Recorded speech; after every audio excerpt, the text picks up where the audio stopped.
ਇਹੋ ਜਿਹਾ ਸੁਭਾਅ ਬਣਾਓ। ਮੈਂ ਧੰਨਵਾਦ ਕਰਦਾ ਮੇਰੇ ਬੀਤੇ ਹੋਏ ਕੱਲ ਦਾ, ਜਿਨੇ ਮੈਨੂੰ ਬਹੁਤ ਕੁਝ ਸਿਖਾਇਆ, ਤੇ ਭਵਿੱਖ ਨੂੰ ਵੀ ਮੈਂ ਇਹ ਕਹਿਣਾ, ਮੈਂ ਹੋਰ ਵੀ ਬੜਾ ਕੁਝ ਸਿੱਖਣ ਦੇ ਲਈ ਤਿਆਰ ਬੈਠਾ ਵਾਂ, ਕਿਉਂਕਿ ਸਾਡਾ ਨਾਮ ਹੀ ਸਿੱਖ ਹੈ। ਸਿੱਖ ਅਖੀਰਲੇ ਦਮ ਤੱਕ ਵੀ ਤੂੰ ਕੁਝ ਬਣਿਆ ਨਹੀਂ, ਤੂੰ ਸਿੱਖ।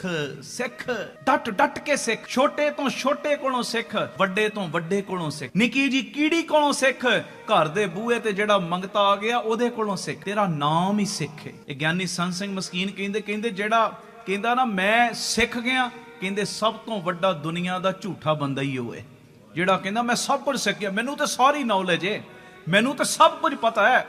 ਕਹਿੰਦੇ ਸਭ ਤੋਂ ਝੂਠਾ ਬੰਦਾ ਹੀ ਉਹ ਹੈ, ਕਿਉਂਕਿ ਇੱਥੇ ਤੇ ਅਖੀਰਲੇ ਮੋਮੈਂਟ ਤੱਕ ਤੂੰ ਕਹਿਣਾ ਦਾਤਿਆ ਕਿਰਪਾ ਦਾ ਖਾਤਾ ਖੋਲ, ਮੈਨੂੰ ਆਪਣਾ ਸਿੱਖ ਬਣਾ, ਮੈਂ ਸਿੱਖਦਾ ਹੀ ਰਵਾਂ, ਮੈਂ ਸਿੱਖਦਾ ਹੀ ਰਵਾਂ।